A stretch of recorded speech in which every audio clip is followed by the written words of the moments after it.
नमस्कार मित्रांनो, स्वागत आहे पुन्हा एकदा आपल्या सर्वांचं आपल्या या मराठी यूट्यूब चॅनलमध्ये. आणि मित्रांनो, आज मी आलो आहे माझ्या कोकणातल्या आडबंदर या गावामध्ये. आणि मित्रांनो, आता मी इकडून चाललो आहे आमच्या गावच्या बत्तीवर, म्हणजे बत्तीवर एक जे आचरा लाईट हाऊस आहे ते बघायला चाललो आहे. तर आता मी इकडे एकदम आमच्या गावच्या एंडला आलो आहे. आणि इकडून आता असा सरळ चालत चालत जो रस्ता आहे, म्हणजे जर आपण इकडे बघितलं तर या बाजूला जांभूळ आहे आणि मध्ये ही आमची आचऱ्याची खाडी आहे. तर मी आता इकडून असा सरळ पुढे इथे डोंगराच्या साईडने असा चढून जाणार आहे आणि मग आपण बत्तीकडे जाणार आहोत. आणि जर तुम्ही बघितलं तर बॅकग्राऊंडला तुम्हाला खूप सारा आवाज ऐकायला येईल, म्हणजे वरती आमच्या सड्यावर क्रिकेटची मॅच चालू आहे, तर त्याचा आपल्याला इकडे आवाज येतो आहे. तर आता माझा प्लॅन असा आहे की मी पहिला इकडून चढून वरती जाणार आहे, तिकडून पुढे जाऊन बत्तीच्या इकडे जाऊन तो कसा व्ह्यू आहे ते बघायचा प्रयत्न करणार आहे. आणि जर आपण बघितलं तर इकडे आजूबाजूला म्हणजे आता संध्याकाळचे 4 वाजलेत, 4-4:30 झालेत. सनसेट व्हायला अजून वेळ आहे, म्हणजे 6:15च्या आसपास सनसेट होईल. आणि मस्त असा वास सुटला आहे, म्हणजे निसर्गातून जेव्हा आपण जात असतो आंब्याच्या मोहराचा वगैरे आपल्याला असा वास इकडे येतो आहे. तर आता असा जंगलातून वरती मी तिकडे जायचा प्रयत्न करणार आहे. तर आता जस्ट मी इकडे आलो आहे. इथून असा वरती जाऊन या साईडला आपल्याला डोंगराच्या त्या बाजूला बत्ती म्हणजे आचऱ्याचं जे लाईट हाऊस आहे ते आहे. म्हणजे इथून वर जाऊन पूर्ण त्या साईडला आपल्याला जायचं आहे, म्हणजे जो कड्याचा भाग आहे तिथून पुढे समुद्र दिसतो तिथपर्यंत जायचा आता प्लॅन आहे. म्हणजे या बाजूला जे आहे ते जांभूळ इकडे समोर आहे आणि इकडे समोर आपल्याला आचऱ्याचा किनारपट्टी दिसते आहे. आणि जर तुम्ही बघाल तर ह्या सगळ्या होड्या आहेत ज्या मासेमारी करून परत आल्या आहेत. तर आता इथून अशी जंगलातून हा रस्ता आहे, तर ह्या रस्त्याने मी असा पुढे चाललो आहे. म्हणजे इकडून आपल्याला हा रस्ता वरती घेऊन जातो. म्हणजे ॲक्च्युली आम्ही बघत होतो तर या साईडने नेहमीचा रस्ता आहे. मला असं कळलं रिसेंटली इकडे जो रुटीनचा रस्ता आहे तिथून काही लोक म्हणजे त्यांची गुरं घेऊन जात होते, तेव्हा वानरांनी खूप हैदोस केला.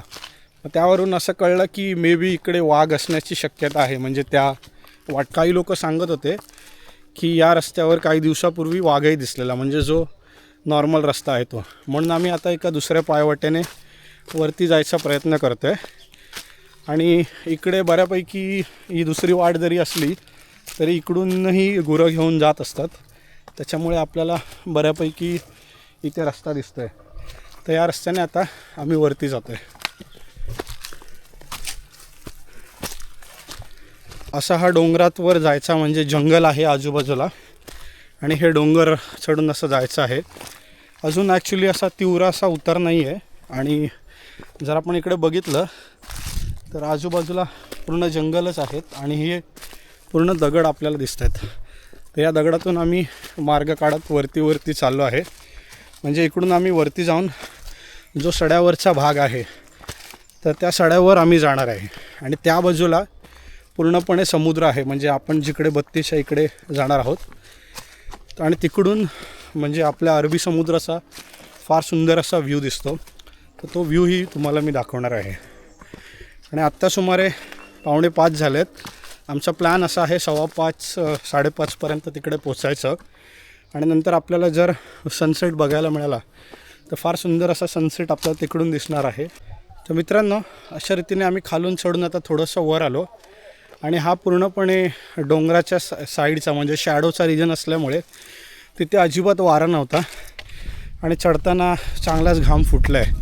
आणि आत्ता जरा वरती आलो तर थोडासा वारा लागतो आहे आणि एकदम मस्त असं वाटतं आहे. आणि एक गोष्ट मला जी इकडे दिसली ती आपल्या आजूबाजूला फार सुंदर असं निसर्ग आहे आणि इथे कुठेही आपल्याला प्लॅस्टिक दिसत नाही आणि पूर्णपणे इथे निसर्गच आहे. वनस्पती आहेत, निसर्ग आहे, प्राणी पशुपक्षी आहेत. तर ही आपल्या सर्वांची जबाबदारी आहे की आपण कुठेही कचरा करायला नको. निसर्गाचं आपल्याला जे वरदान मिळालं आहे त्याचं सौंदर्य असंच राखायचं ही आपली जबाबदारी आहे. त्यामुळे आपण सर्वांनी हा प्रयत्न करायला हवा. आपण कुठेही जातो तिकडे निसर्गात कुठचाही कचरा किंवा कुठच्याही प्रकारे आपल्याकडून निसर्गाला इजा होणार नाही ह्याची काळजी आपल्याला घ्यायला हवी. तसेच आपण जेवढं सस्टेनेबल लाईफ जगू शकू, म्हणजे आपण जेवढंपणे निसर्गाशी सामावून घेऊन म्हणजे सस्टेनेबिलिटीला ॲक्च्युली मराठी वर्ड मला सुचत नाही आहे, म्हणजे निसर्गाबरोबरचं सहजीवन आपण जे घालू ते आपल्यासाठी आणि निसर्गासाठी फार उपयुक्त असं आहे, जेणेकरून निसर्गाचा आपल्याकडून कुठचाही ऱ्हास होणार नाही. आणि आता मस्त वरती आलो आहे सड्यावर, फार सुंदर असा वारा लागतो आहे. तर आता इथून पुढे चालत आम्ही जाणार आहोत.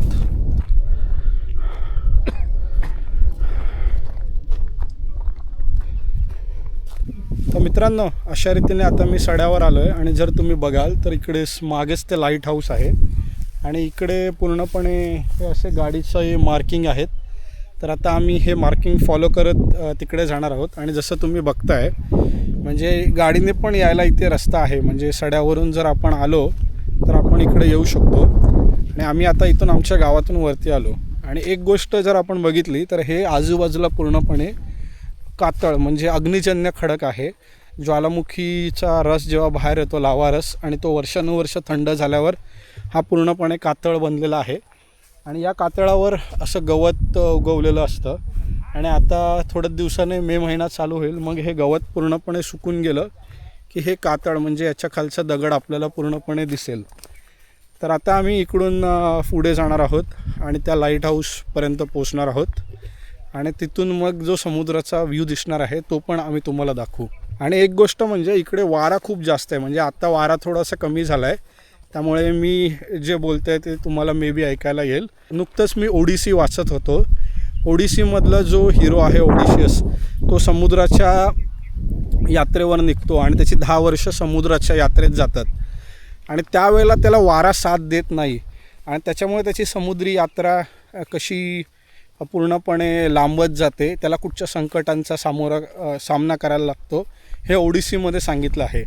म्हणजे यातून एक गोष्ट कळते की आपली जी पंचमहाभूतं आहेत, म्हणजे निसर्गाच्या ज्या शक्ती आहेत, म्हणजे अग्नी असेल, वारा असेल, पाणी असेल, तर याच्यामध्ये केवढी शक्ती आहे तर ते आपल्याला कळतं. म्हणजे आत्ता काही वेळापूर्वी जेव्हा मी इथे वरती चढून आलो तेव्हा एवढा जोरात वारा वाहत होता की मी काय बोलतो आहे हे मे बी तुम्हाला ऐकायलाही गेलं नसेल. तर अशी ही निसर्गाची खूप मोठी शक्ती आहे. आणि आपण मनुष्य प्राणी जरी आपल्याकडे खूप ज्ञान असेल, आपण खूप वेगाने प्रगत झालो असलो, तरी आपण या नैसर्गिक शक्तीचा आदर केला पाहिजे आणि निसर्गाच्या कुठच्याही चक्राच्या विरोधात जाऊन आपण कुठचंही काम नाही केलं पाहिजे. आणि आपली पृथ्वी ही सुंदर ठेवण्याचं आपल्याच हातात आहे, त्यामुळे आपण कुठेही आपल्या हातून निसर्गाची हानी होणार नाही यासाठी लक्ष दिलं पाहिजे.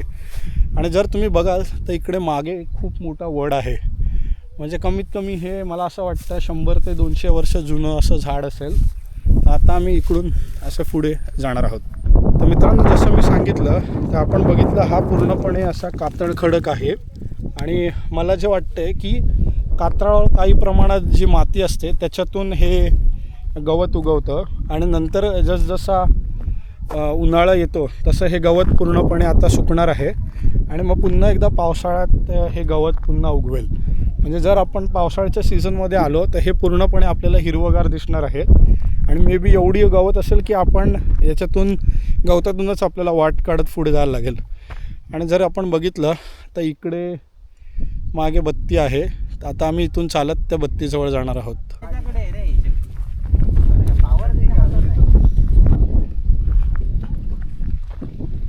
मित्रांनो, जसं तुम्ही बघताय इकडे माझ्या मागेच हे लाईट हाऊस आहे, पण आता ते ॲक्च्युली बंद असल्यामुळे तिथे आतमध्ये आम्ही जाऊ नाही शकत. तर इकडे मागून आपल्याला समुद्राचा एकदम भारी असा व्ह्यू दिसतो. तर आता आपण जाऊन तो समुद्राचा व्ह्यू बघणार आहोत. अशा रीतीने मी आता इकडे पोचलो आहे. इकडे मागे बत्ती आहे आणि हा इकडे कडा आहे. जर आपण बघितलं हे मोठमोठे दगड आहेत जे किती हजारो वर्षे इथे असतील आणि तुटून पडले असतील. आपल्या समोर हा अथांग असा अरबी समुद्र आहे. म्हणजे एकदम मस्त असा सनसेट होतो आहे. क्षितिज तर आपल्याला दिसतच नाही आहे आणि समुद्राच्या या लाटा आहेत ज्या हजारो वर्ष ह्या म्हणजे नैसर्गिक अशा तटबंदीवर आढळत असतील आणि ज्याच्या समोरही हे एवढे मोठे मोठे दगड आहेत ते वर्षानुवर्ष कसा टिकाव धरून राहिले असतील हा एक चमत्कारच आहे. आणि आता आम्ही इथून ड्रोनने एकदम मस्त असा आचरा किनारपट्टीचा इकडचा व्ह्यू घेतला आहे आणि जो मी तुम्हाला नंतर दाखवेनच. आणि एकदम भारी असा सनसेट होतो आहे, तर तो आता सनसेट बघत आता मस्तपैकी आम्ही इकडे बसणार आहे. आणि जर आपण बघितलं तर या बाजूलाही म्हणजे या साईडला केवुंडा बीच आहे आणि पूर्णपणे आपल्याला हिरवंगार असं बघायला मिळतं आणि एकदम शांत अशा वातावरणात आम्ही इकडे बसून आता हा सनसेट एन्जॉय करणार आहोत.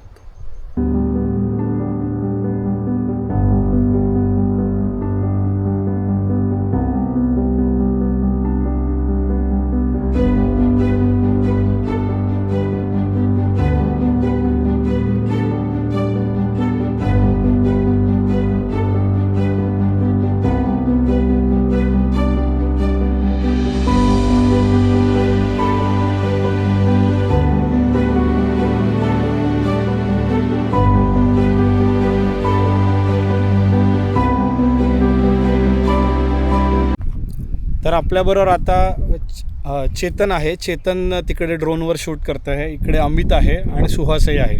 तर चेतनच्या चॅनलचं नाव आहे लास्ट मोमेंट प्लान, तर त्याच्या चॅनललाही तुम्ही नक्की व्हिजिट करा. अमितचा चॅनल आहे उन्हाळ ट्रेकर्स. ओके, तर अमितच्या पण चॅनलला तुम्ही नक्की व्हिजिट करा आणि माझ्याबरोबर सुहास आहे. तर मित्रांनो, ह्या दोघांच्या चॅनलला पण तुम्ही नक्की व्हिजिट करा आणि त्यांचा कंटेंट कसा आहे ते कमेंट करून त्यांना तुम्ही सांगा. इकडे आचरा बीचचा एकदम भारी असा व्ह्यू दिसतो आहे. पण नीटपणे बघितलं तर इकडे आपल्याला आचरा किनारपट्टी, नंतर पुढे तोंडवली, वांगणी, नंतर सर्जेकोट आणि लास्टला एकदम मालवणचं जे रॉक गार्डन आहे तो पूर्णपणे पट्टा आपल्याला असा बघायला मिळतो. तर मित्रांनो, आता मी इकडे हा व्हिडिओ एंड करतोय. तुम्हाला हा आजचा छोटासा व्हिडिओ कसा वाटला हे मला नक्की कमेंट करून सांगा. आणि अजून असेच कोकणातले व्हिडिओ बघण्यासाठी आपल्या कोकण कट्टा या मराठी यूट्यूब चॅनलला नक्की लाईक करा, शेअर करा आणि सबस्क्राईब करा. धन्यवाद.